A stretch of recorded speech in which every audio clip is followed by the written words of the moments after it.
I've got something in my pocket for you.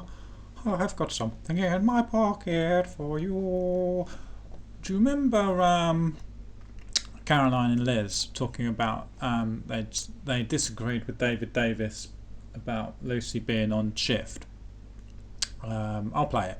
In 2016. I'll play it. But in fact, there were 13 babies who died in the neonatal unit over that period.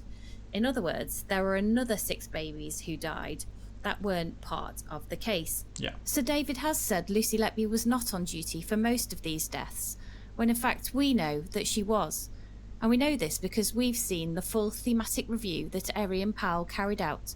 This shows that Lucy Letby was on duty at the time, or shortly before, when... Okay.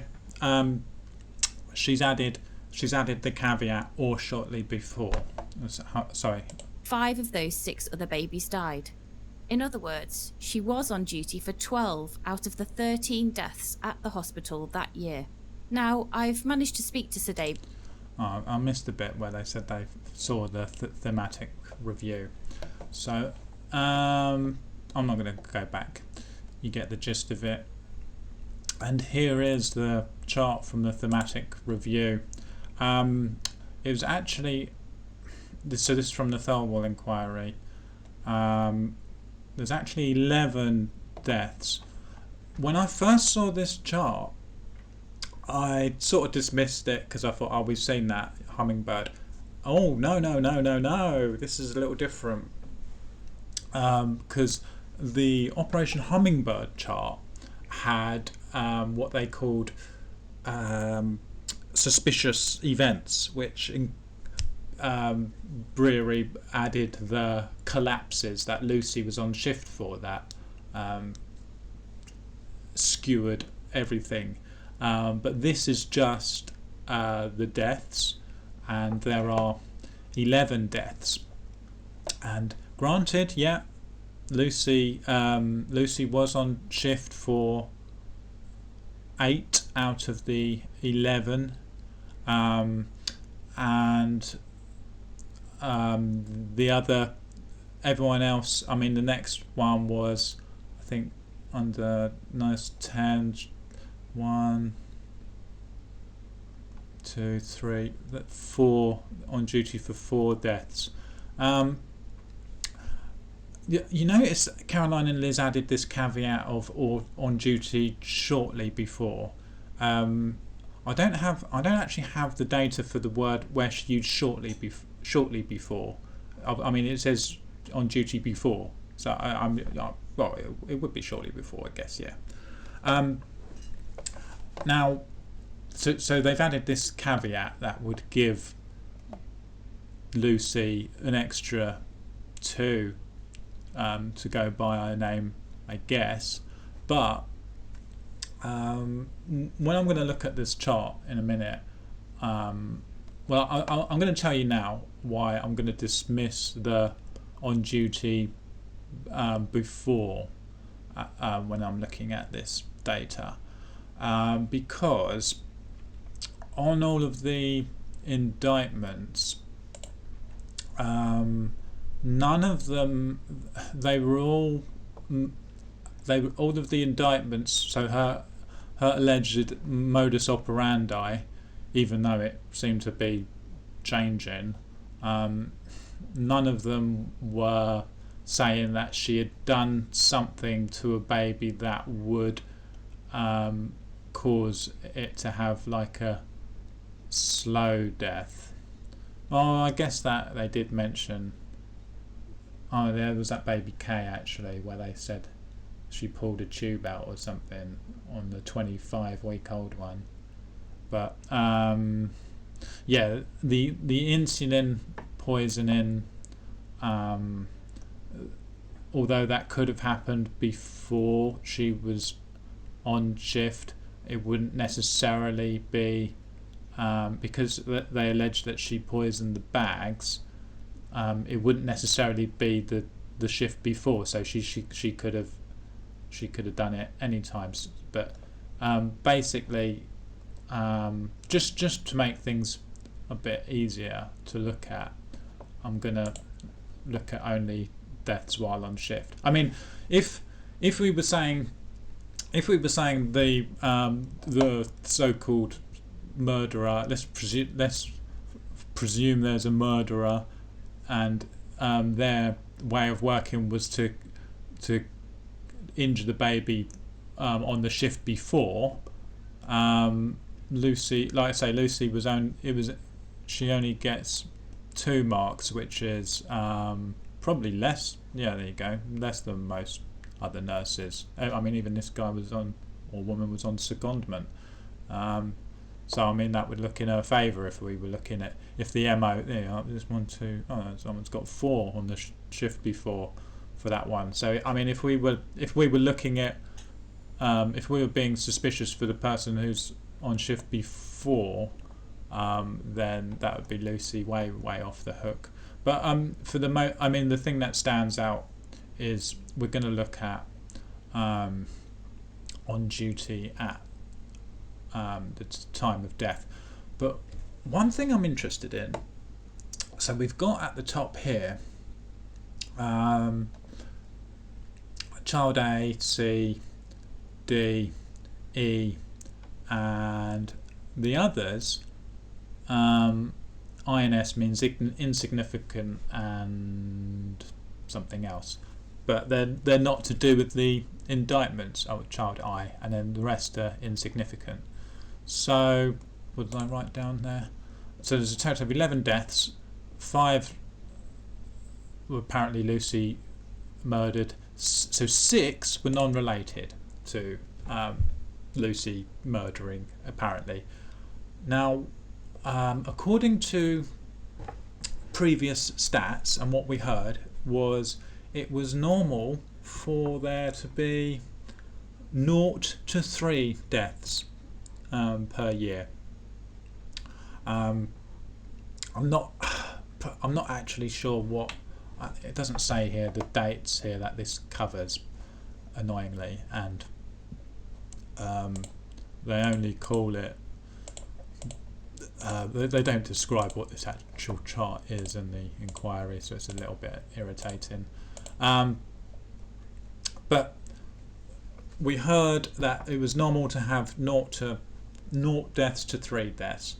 Okay, yet 6 of them are not related to Lucy. They're saying not related to Lucy Letby in murdering them, right? So let's go back to this notion that Lucy Letby is amazing at being. She's a criminal mastermind, and she came up with these methods of killing, all of these different methods of killing these babies without leaving any trace evidence. Because so she's amazing at not getting captured. Well, if you're going to do that, isn't it a bit of a coincidence that you let's pretend that none of these. Let's pretend that Lucy did murder these 5 babies, and let's just take those babies out of the equation, okay? So we've got 6 deaths left. So there would still be the hospital on a local level would still actually be doing a thematic review to look at the increased number of deaths, even though they're not suspecting Lucy. So what they're saying is she started her killing spree at exactly the same time, exactly the same time that there was also a general rise in deaths. I mean, if you were going to try and evade capture and kill some babies, bearing in mind she started working there in 2012, wouldn't you kill them during a lull in deaths when there was like maybe no deaths per year? Wouldn't you knock a couple off then? and to even it out, and then go quiet during the natural spate in deaths that has occurred with these six deaths. I mean, where's Dr. Oliver and her windscreen wiping hands to look at this? The other thing I need to mention that's skewing data towards Lucy is the working hours. It actually, these figures here seem very low. I wouldn't be surprised. They seem both very low and very consistent. And given the numbers, looking at my, I suspect that these working hours are just the basic hours, and that they're basic contracted hours, because they're so consistent, like 37.5, and then anything else would be overtime, because I'm pretty sure most nurses, like none of them have worked here more than 37.5 hours, or was there one that was like 39 that I saw? I'm sure I did. Oh no, if it's there I can't see it right now. So what are they saying? No, not a single person on the ward was working more than 37.5 hours. I suspect that they haven't added any overtime. So again, this looks pretty, if that is the case, this data is pretty useless, because if Lucy was working twice as much as this person on the 23 hours, I mean, it doesn't really mean much. And the other thing is, it doesn't say here whether they're doing the night shift or the day shift, and you might think, oh, why does that matter? I've got the actual thematic review, or at least a summary of it somewhere. Here we go. I think this was actually also done by Steve neonatal lead Steve Breary, and he identifies a couple of issues with cord clamping in preterm babies. I have no idea what that is. Oh, by the way, disclaimer, I've got no qualifications in anything. This is just a member of the public looking at this. So the timing of arrests, he mentioned 6 babies had arrests between midnight and 4 a.m. Annoyingly, in this thematic review summary,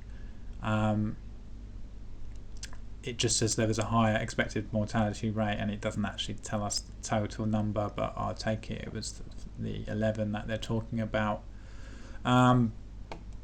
But yeah, so 6 of them had arrests between midnight and 4 a.m.